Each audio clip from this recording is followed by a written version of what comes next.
You think life is beyond your control. You believe others are luckier, more talented, or better resourced than you. But the truth is, successful people don't have more hours in the day, don't possess superpowers, and don't have access to secret resources. They only have one thing you haven't mastered yet: the ability to control. Not control over the world, but over themselves, control over It determines your destiny doesn't lie outside of you, it lies within you, where you've allowed things to run on autopilot, driven by habits, impulses, and emotional whims, without even realizing that you are the one suffocating your own potential for change.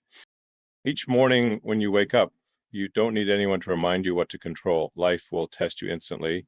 Unread messages, a flood of emails, a careless comment from someone, or a bank account number that makes you sigh.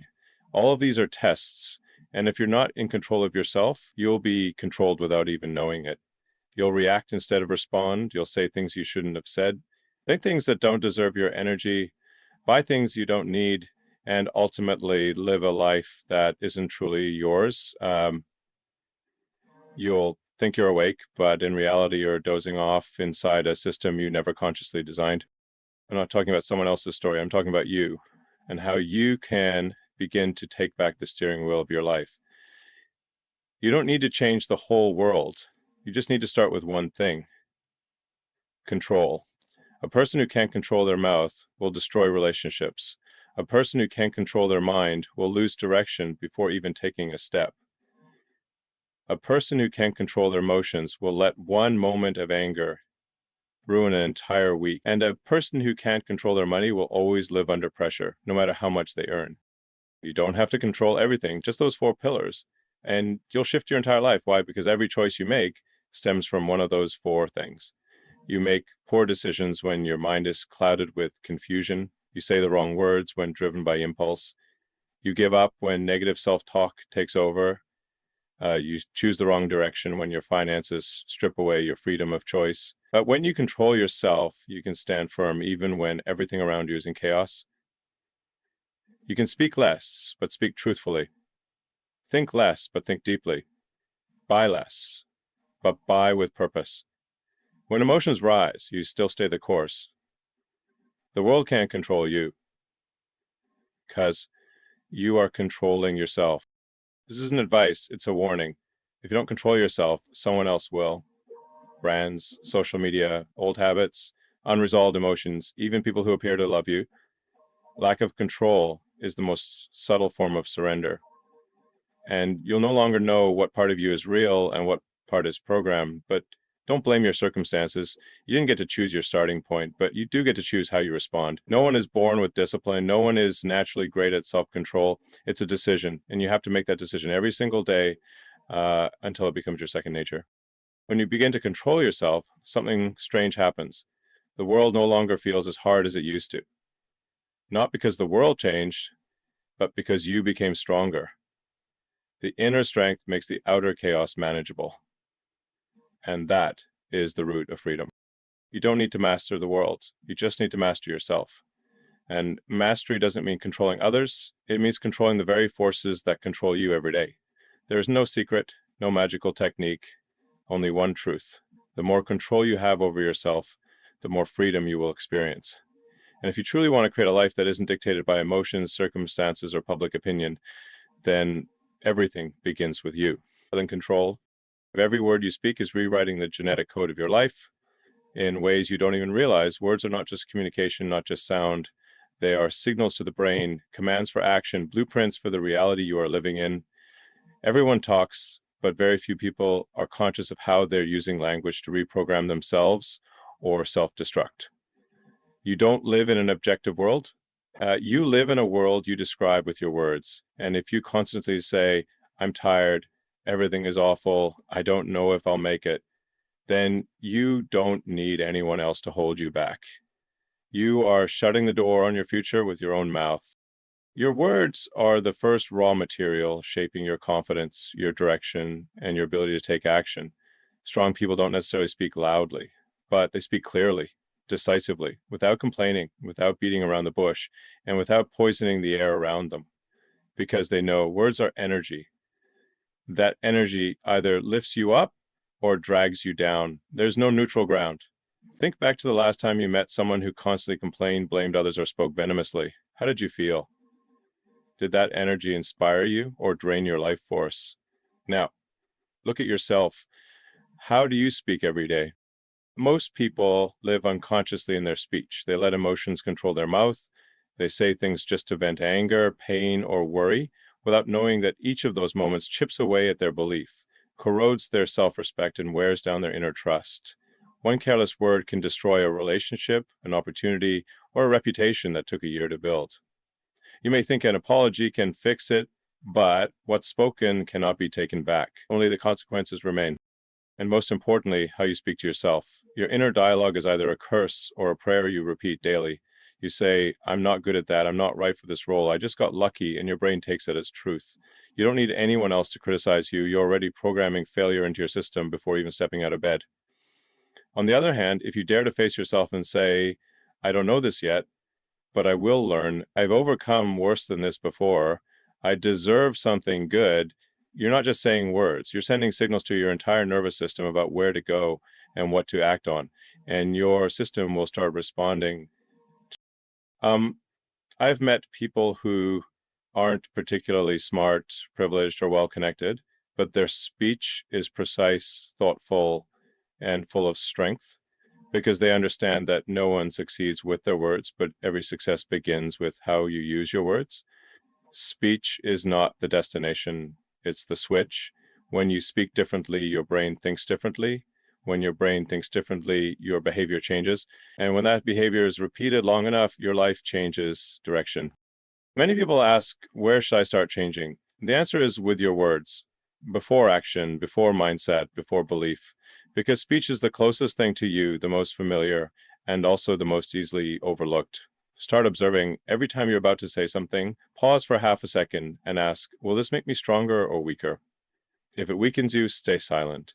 If it strengthens you, speak clearly, decisively, with responsibility, and without regret. You cannot speak negatively all day and expect your mind to stay positive. You cannot plant words of resentment and expect others to respect you. You cannot drown yourself in doubt and expect the universe to hand you something beautiful. The words you speak are seeds. You get to choose whether to plant good seeds or bad ones, but you don't have the right to demand a garden of flowers if what you sow daily are thorns. Remember, you will live in the garden that your mouth has planted, word by word. If you want to change the landscape around you, start with how you speak. No one is forcing you to say sweet things just to fake positivity, but you must choose. Either you use your words to build, or you are slowly destroying your life without realizing it. No one can save you from the words you speak to yourself every single day, except you. Every time you speak about yourself, you're not merely describing, you're redefining who you are.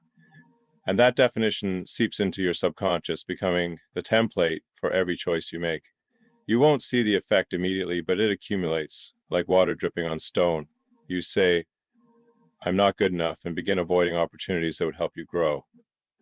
You say, I have a temper, and use it as an excuse for every lack of self-control. You say, I'm not talented, and stop trying before you even begin. Those words aren't harmless, they're chains. The danger is this: you don't need outsiders to judge you negatively. You're already doing it to yourself. Consistently, repeatedly, persuasively, and systematically, no one can destroy you faster than you can. And the most powerful weapon of destruction is the one you think is harmless, the words you use about yourself. Don't hide behind the word honesty. Some things you say aren't true. You've just grown used to thinking they are. You've repeated them so many times you can't tell the difference between what's real and what's a mistaken conclusion reinforced over time.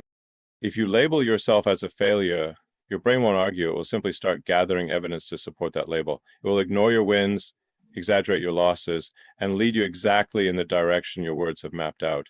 You don't need an external enemy. Just speak wrongly about yourself long enough, consistently enough, and you've created the most dangerous inner enemy. That's why truly strong people never diminish themselves with their words, not because they're arrogant, but because they deeply understand the consequences of labeling themselves negatively. And you don't need to lie to sound positive, you just need to speak accurately. I haven't succeeded in that area yet is very different from I'm useless. I'm learning to manage my emotions is not the same as I'm someone who can't control myself. One wrong word can rewrite your entire operating system. Turn language into a weapon that traps you. Turn it into a guide, because whatever you say about yourself will become a self-fulfilling prophecy. And when you say things like, I'm not cut out for business, I don't have leadership qualities, I'm not good at speaking, you are building a prison out of limiting beliefs. And the more you repeat them, the thicker the walls become. When you finally want to break out, you'll find yourself surrounded on all sides by barriers you built with your own words. You don't need anyone to hold you back. You've done it better than anyone else. So if you have the power to chain yourself through speech, then you also have the power to free yourself simply by choosing better words. All it takes is your willingness to change. Start with simple shifts. I'm learning, I'm improving, I'm training my ability to, I have the right to try again. This isn't blind positivity, it's the language of action, of someone taking responsibility for their own growth. You can't take big actions while still making yourself small in your mind. And you can't do anything big if you never give yourself permission to step out from your own shadow. Words are the first step to action. How you speak is how you live. I've seen people change entirely, not because they learned new skills, but because they began speaking differently about themselves. They stopped calling themselves impatient and started saying, I'm learning to stay calm. They stopped saying, I always mess things up, and instead said, I'm learning from my mistakes.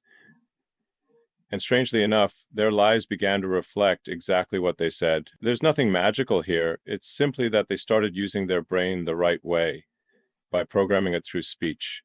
And the brain did the rest. It found every way to make what they believed into reality. If you find yourself stuck, don't look for reasons outside. Listen to how you speak about yourself. If you want to change your life, don't begin with action. Begin with language. Fix each word, correct each phrase, revise the way you talk about yourself as if you're rewriting your life contract. Because that's exactly what you're doing. The words you speak are the contract you sign with yourself, and you will live according to those terms. You want to live differently, speak differently, not to others, to yourself. There is no battlefield more brutal than the one inside your own mind. And the danger is that most people don't even realize they're living in the middle of a war. They think they're tired because of work, bored because of family, or stressed because of money. But the truth is, they're losing a battle they were never prepared to fight, the battle against their own unchecked thoughts. You can work 8 hours a day, smile and talk with others, even get everything done. But if your mind is in chaos, full of doubt, confusion, and negativity, you're living in a system that's leaking energy every second. You're not a victim of your circumstances. You're a victim of what you allow to reside in your mind. It's not the event that destroys you. It's how you think about the event. It's not failure that breaks you. It's the voice in your head the next day when you wonder if you're even worthy of trying again. The mind never stands still. It's either your greatest ally or the most dangerous saboteur you've ever tolerated. And the problem is you live with it for so long that you no longer realize where it's taking you. You can pretend in front of the world, but you cannot escape yourself. What you think when no one is watching is what truly determines the quality of your life. You don't need anyone else to hurt you. Just one negative thought repeated often enough and nurtured long enough is enough to shrink you into the smallest version of yourself. You'll act as if you don't deserve anything. You'll decide as if failure is inevitable. You'll speak as if you're always hiding something. And from there, your life is no longer built on goals, but on defense. Parents who cannot control their mind will never be able to control their behavior.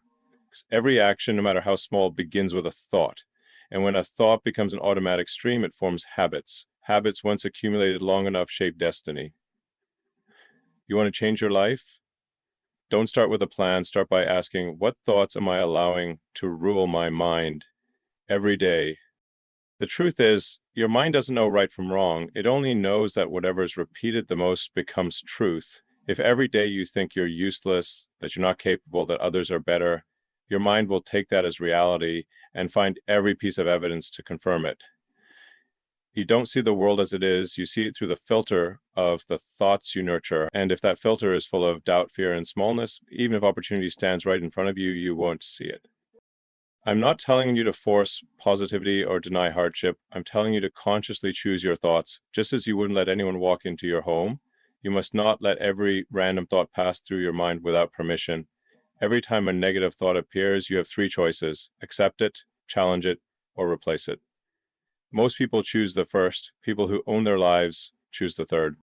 You can't stop negative thoughts from showing up, but you can absolutely train your brain not to hold on to them for too long. That's why you must practice daily, by reading things that are useful, listening to content that adds value, staying away from toxic sources, and asking yourself every day, what am I planting in my mind today? If you let bad news, toxic social media, and careless criticism fill your head, you're planting weeds in a garden that could have grown fruit-bearing trees. And if you don't change from within, no change on the outside will last. You can change jobs, change partners, change where you live, but if your mind is still an open door for anything toxic to enter, you'll return to the same state. Success doesn't come from where you live or who you know. It comes from what thoughts you allow to live in your head the longest. The mind is a battlefield, and the winner is not the one with the fewest negative thoughts, but the one who doesn't let any thought control their actions without first going through a process of selection. When you can do that, you're not just controlling yourself, you're resetting the entire operating system of your life. And that is where real lasting change begins. Your mind was not designed to operate flawlessly on its own. It's an operating system that hasn't been optimized. If you don't proactively reprogram it, it will automatically replay old data, follow worn out paths, react instinctively, and preserve exactly the version of yourself you're trying to escape. And the worst part is, it can't distinguish between what's true or false. If a thought is repeated often enough, your mind will treat it as fact. You say you're not good enough, you've failed before, you don't feel special. Your mind will record it, store it, and turn it into default programming unless you erase and replace it. You can't break a system with emotion. You can only break it by building a new system that's stronger, more logical, more effective. And that system starts with intention, intentional awareness, intentional selection, intentional direction. Don't wait for your mind to have an epiphany. Don't hope you'll just wake up one day and feel completely positive. That won't happen. You must reprogram each thought as if you're rewriting a critical line of code. Every time an old thought appears, stop and ask, does this make me stronger? If not, replace it immediately. The process is simple, but not easy, because you're battling programs that have been running in your head for decades. They show up everywhere in how you react to rejection, how you perceive successful people, how you deal with challenges. If you don't proactively rewrite them, they'll continue to run quietly in the background, steering you toward the same old outcomes, not because you're incapable, but because you've never checked the script running inside you. To reprogram your mind, you need three things: awareness, choice, and repetition. Awareness is the first step. You can't change what you don't see. Start observing yourself like an outsider. Listen to how you react when things don't go your way. Take note of the thoughts you repeat throughout the day. Analyze your emotions after every failure, rejection, or criticism. Your mind reveals itself most clearly in moments of losing control, and that's when you'll see the old code in action. Then choice becomes your weapon. You can't stop negative thoughts from appearing, but you do have the power to not believe them. When your mind says, I'm not capable, you can ask, based on what evidence? When it says, people will judge me, you can reply, even if they do, so what? When it says, I always fail, you can push back with, stats, not true. I've overcome at least 3 things harder than this. Every time you respond like that, you're not just refusing to believe the old thought, you're retraining your brain. You're doing what most people never do, engaging with yourself through logic, not emotion. Finally, nothing replaces repetition. The mind doesn't change after one aha moment. It only changes after you force it to run a new pattern long enough for that pattern to become a habit. If you repeat a positive affirmation every morning, if every time you fail, you automatically ask, what's the lesson here?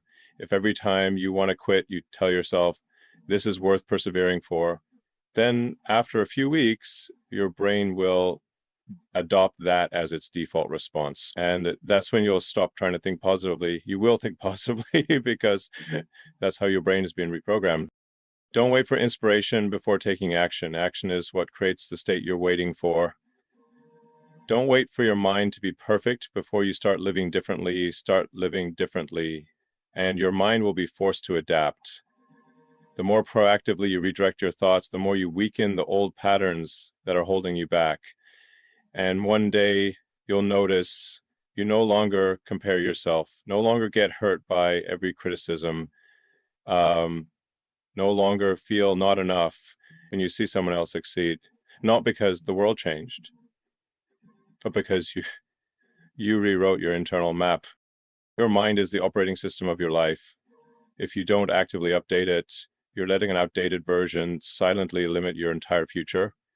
And if you truly understand that, then the next step isn't to think more. The next step is to start reprogramming, starting today, starting with the smallest thoughts, starting from inside your own head. Emotions are not the enemy, but if you don't learn to control them, they'll quickly become the culprit behind everything going off track. Emotions should be fuel, not the steering wheel. They should empower you, not lead you. But the problem is most people live the opposite way. They let anger dictate their words, let sadness shape their attitude, let anxiety determine their choices. And the result is a life that veers off course, not due to lack of opportunity, but a lack of emotional regulation at the critical moments. You don't have to live like a weather vane, spinning with every gust of emotion. Someone treats you poorly, you explode, something doesn't go your way, you withdraw one small criticism, and you're drained for an entire week. If every external trigger has the power to control you, then you've handed the steering wheel of your life to others, and they never even asked for it. There's no freedom as long as you remain a slave to your emotions. Every personal growth journey, every true maturity begins the moment you stop being swept away by fleeting emotions and start choosing how you respond. I'm not telling you to become numb. I'm talking about managing emotions, not suppressing them. You can feel angry without screaming.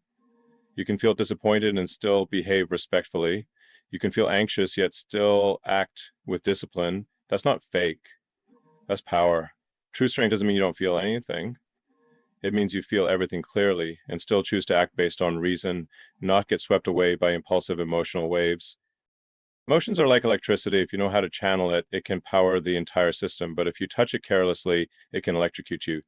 Successful people aren't those who don't feel fear, sadness, or anger. They are those who know how to turn emotions into fuel rather than letting them become roadblocks. Fear makes them prepare thoroughly. Sadness leads them to self-reflect. Anger drives them to act with intention instead of reacting blindly. They aren't consumed by their emotions. They convert emotion into energy for transformation. And your ability to control emotions begins with awareness. Most people react unconsciously. They don't know why they're sad, why they're irritable, or why they feel heavy inside. They just know they're feeling bad, and by default, let that state ruin the rest of the day. But if you're willing to pause for a few minutes, name the emotion accurately, and trace its root cause, you'll realize emotions aren't random. They're triggered by a sequence of beliefs, thoughts, and memories. And if you can understand that sequence, you can control both your emotional state and the behaviors that follow. A powerful tool to help you regulate emotions is the pause. Don't react the moment an emotion flares up. Don't text when you're angry. Don't make decisions when you're in despair. A 5-second pause, a 30-minute walk, or sleeping on it for a night can save you from actions you'll regret, which may cost you your reputation, relationships, or precious time. When you learn how to pause, you reclaim control, and from there you get to choose where you let emotions steer your direction or use them as fuel to move forward in the right direction. Never forget that emotions can be reprogrammed through inner language. When you tell yourself, I can't take this anymore, you create a context of emotional defeat. But if you replace it with, I've overcome worse than this before, your entire physiological state shifts. Emotions don't arise from the event itself.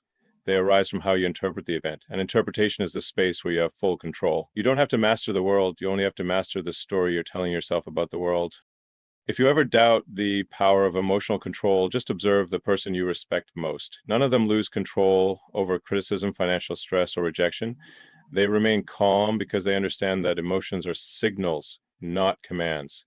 They hear them, feel them, then choose the best response for their long-term goals. You can become that kind of person too, not by denying emotion, but by training yourself to become the driver, not the drag. Emotions are fuel. They either propel you forward or burn you up from the inside, depending on how you use them.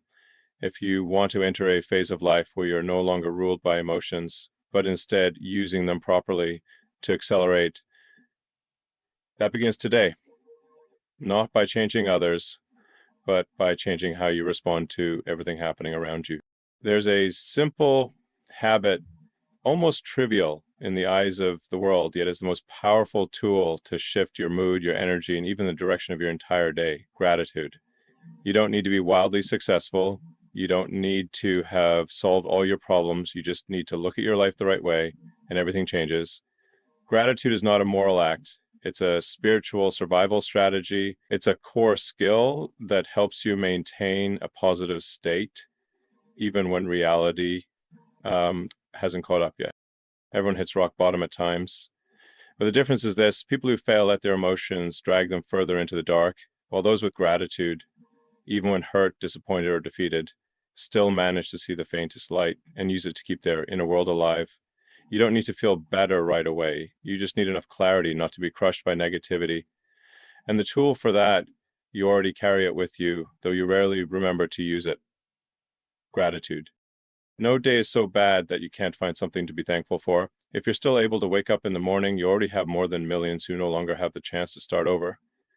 If you're conscious enough to feel pain, then you're still alive.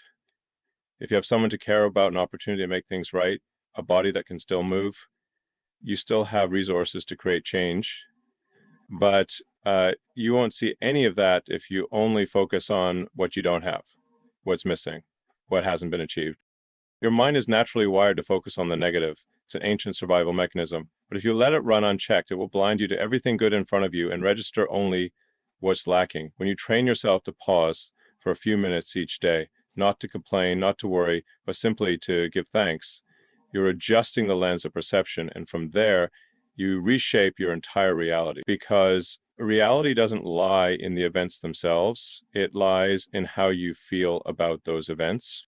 Many people wait for everything to go right before they feel grateful, but that's exactly why they never feel fulfilled. They climb one peak after another, yet remain empty inside, because they believe gratitude is a reaction to favorable conditions, when in truth, gratitude is not tied to circumstances. It is a deliberate choice, a mindset of someone who understands that no matter what life looks like, what you focus on defines who you become. And the grateful person is the one who decides to see what's still worth living for, even in the middle of everything going wrong. Attitude doesn't make problems disappear, but it changes the person who faces those problems. You'll still have to deal with difficulties, you still have to get up after failures. But if you start the day with one moment of pause, looking at what you do have instead of what you don't, you'll walk forward with a different kind of strength, a different kind of calm, a state that's less shaken by external chaos. And from that energy, you'll make better decisions, take more precise actions, connect more deeply with yourself and with others.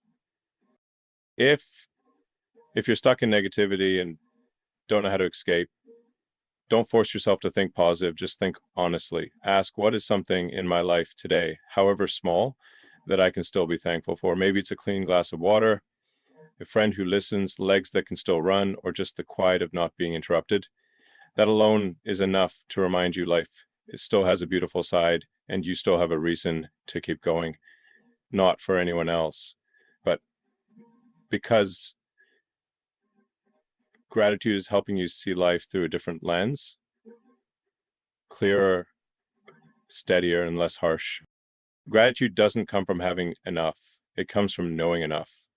And someone who knows enough is not a person without goals, but someone who understands while there's still much to strive for, they are not starting from nothing. They're standing on a foundation that might be small, but is enough to rise from. And from that place, you can build anything, as long as you don't lose connection with the value of what's already in your hands. Every morning you have two choices: step into the world with dissatisfaction or step in with gratitude. One choice leaves you exhausted and you won't even know why. The other choice gives you grounding, even when you have nothing in hand. You don't have to love everything to feel grateful. You just need to recognize there's some part of life, however quiet, that is still silently helping you move forward. And the least you can do is acknowledge it. Money is not good, it's not bad either. It has no morality, no emotion. Money is just a tool. But people in their confusion and fear have turned it into something beyond its original nature, a false form of power that ends up controlling their emotions, dictating their decisions, and assigning value to their self-worth. If you don't learn how to control money, it will control you. And that doesn't happen when you're rich. It happens the moment you let your emotions dictate how you think about money. People who can't master money are usually those who let emotions guide their financial behavior. They spend to soothe their mood. They shop to fill emptiness. They throw money at shiny things to feel validated.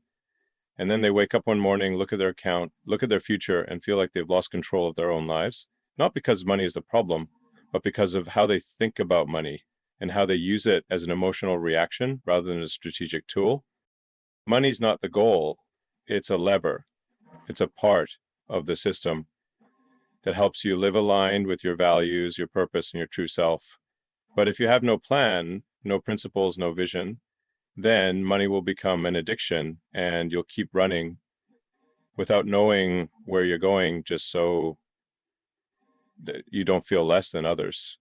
That's why so many people lose control the more money they make, because they never learned how to form a healthy relationship with money as a partner, not a master. You don't need to make a lot of money to master your finances. You need to understand what your money is serving. If you don't have a clear answer, you'll easily get pulled into impulsive decisions that serve no long-term purpose. You spend because others spend. You borrow out of fear of missing out. You invest out of emotion, not knowledge. And all of that turns you into a financial puppet. Even if your income isn't bad, the problem is not the amount. The problem is the mindset and system you use to interact with money. Don't let the day come when you realize you've lived your whole life paying for unstrategic decisions. Start asking, where is my money going? Does it serve the goals I've defined? Does it reflect the values I want to live by? And if not, why? Am I letting it decide my direction? That one question, if asked regularly, will gradually pull you out of the reaction mindset and return you to a state of intention. A person who knows how to control money is someone who doesn't let emotion drive every time they open their wallet. They don't spend to fill a void. They don't buy to prove a point. They don't justify impulsive behavior with phrases like, I deserve to treat myself. They understand that every dollar they keep today is not a sacrifice. It's a sign of respect for their future. And that very discipline, little by little, builds financial freedom. Not freedom to splurge, but freedom to choose, to live right, to remain unforced. Money won't make you happy, but a lack of understanding about money will absolutely make you miserable, because it will push you into a cycle of living the way others expect, spending how society defines, and carrying debt in ways you're too ashamed to speak about. If you don't want your entire life to revolve around financial pressure, the first thing you need to do is reflect. What am I using money to serve? Right? Is it helping me become more of myself or pulling me further away? Freedom doesn't come from a high income. It comes from a smart financial system, from a clear budget, from disciplined boundaries, from saying no to shiny things that don't offer real value, from a savings account for tough days, from small purposeful investments, and from the honesty to ask yourself, am I living by my values or by advertising? You don't need to chase money. You need to use money as a tool to serve your own life. When you control money, you control your choices. When you control your choices, you begin living the way you want. And from there, you are no longer a victim of circumstance. You are the one designing it. Not because you're rich, but because you're awake. You don't need to be a millionaire to live a free life. You don't need to own a mansion, drive a luxury car, or spend money lavishly to feel successful. What you truly need is financial intentionality. Not absolute control, but enough so you no longer wake up every morning in anxiety. Enough so you don't have to make decisions under the pressure of having no other choice. Enough so you can look at your wallet and know clearly it's serving your goals, not the other way around. And many people are chasing a version of wealth they don't fully understand. They push themselves to earn more, spend more, carry more, just to keep up with an image crafted by social media, by others, by expectations that don't even belong to them. But the more they run, the more exhausted they become, because that finish line isn't freedom. It's a loop of dependency. the more you earn without a system, the more you lose control. The more you accumulate without clarity on what truly matters, the easier it is to sacrifice your identity to hold on to things you don't even need. Intentionality is not about being rich. It's about knowing where you are, what you need, what you want, and making choices accordingly. Intentionality means having the courage to turn down a party that adds no value, to say no to expenses that don't serve your long-term vision, to live with less than others so you can invest more in your own future. Intentionality is when you redefine your relationship with money, not through fear or pride, but through vision and authentic values. Wealth isn't a number, it's the amount of freedom you have in your daily decisions. If you can choose a job not out of debt pressure, spend time with family without worrying about lost income, or slow down your pace without feeling guilty, then you are far wealthier than many people who earn 2 or 3 times more than you. Wealth is no longer about your bank account. Wealth is when you're no longer dragged by a life rhythm you didn't consciously create. I'm not encouraging you to settle for less. I'm encouraging you to take ownership of every financial decision through awareness. Instead of spending emotionally, spend strategically. Instead of saving out of fear, save because you want to build a foundation for freedom.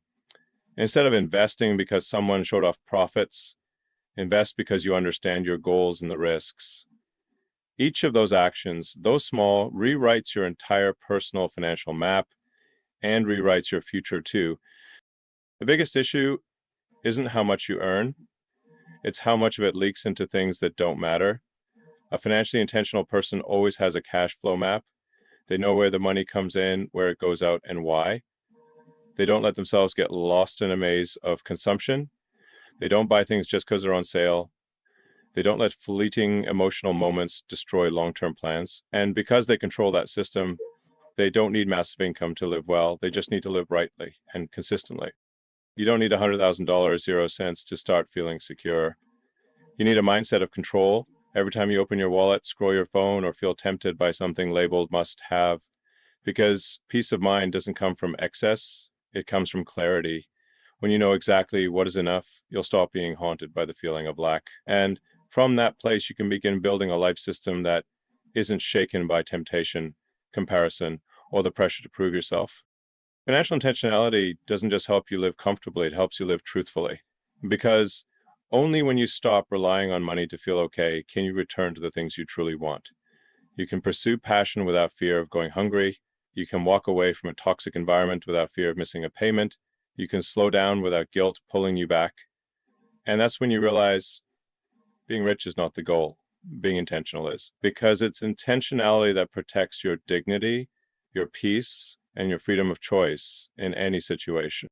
You may not be the wealthiest person, but you can absolutely become the person who understands their relationship with money best. And once you master that relationship, no one, not even circumstances, will ever be able to manipulate you again. No one is born holding an ideal life in their hands. What you're living now isn't destiny, it's consequence. It's the result of every small choice you make each day.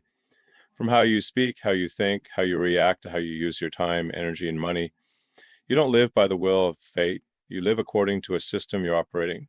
A system you may have never truly looked at. And if that system is built on passive habits, negative words, uncontrolled emotions, and emotionally driven financial decisions, then the outcome can't be any different. Your life doesn't reflect your dreams, it reflects the mechanism you're repeating.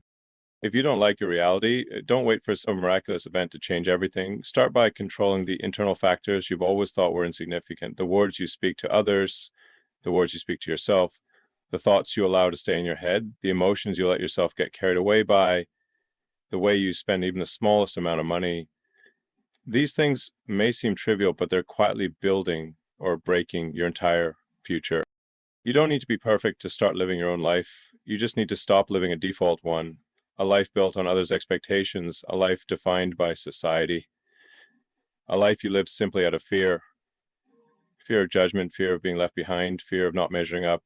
When you truly realize that you can rewrite the way you live without needing anyone's permission, without waiting for the perfect time, without needing to start from the ideal place, that's when you are truly free.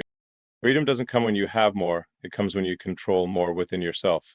You can't control the market, the fluctuations, or how others react, but you can absolutely control your internal operating system, what you choose to believe, what you allow to influence you, what you hold on to, and what you release. And from that system, you begin to redesign your behavior, mindset, finances, relationships, and lifestyle with intention, no longer driven by unconscious habits. When you master the four most important pillars of life, speech, mind, emotion, and money, you don't need to announce it. Your life will speak for itself. You won't have to say, I've changed. People will feel it through your energy, through the calm in your decisions, through the way you carry yourself, not rushed, not reactive, not desperate. You don't need to prove anything. You become living proof of something that can't be faked. Freedom from within. The inner stillness of someone who controls themselves is what makes them stand out, not because they're flashy, but because they're untouched by nonsense. Not because they have all the answers, but because they know which questions are worth pursuing. They don't follow the crowd. They don't panic with change. They remain grounded because they have a core. And that core only comes from one process. They chose to rebuild their life from the inside out, not the outside in. If everything around you feels chaotic right now, that's a signal, not to find a new place to hide, but to reflect. Maybe it's time to redesign your life system. You don't need to change everything overnight. You just need to make one decision. Stop letting life run on the old programming. If you have the courage to adjust your internal operating system, you'll begin to see the world outside move differently too. You can absolutely create your own life. You don't need to be like anyone. You don't need permission. You don't need to wait until you feel good enough. You just need to start laying one brick at a time. Intentional words, filtered thoughts, observed emotions, and strategically managed finances. When those four things are aligned, you'll no longer feel like you have to try so hard to live right. The right life will begin to emerge from how you live each day. As the world doesn't need you to try to be someone else, it needs you to become the best version of yourself, quietly, authentically, and without show. As long as you live with intention, live consciously, and live by the system you've chosen, every step you take, even the silent ones, will create a deep ripple. You won't need to shout that you're living differently. Your life, with its clarity, freedom, and calm, will be enough for others to ask themselves, how are they able to live like that? And when that time comes, you won't need to say much at all. You'll just live, because you, not your words, will be the loudest proof of true control. A life that is right doesn't need promotion. It shines on its own. And you can start that now.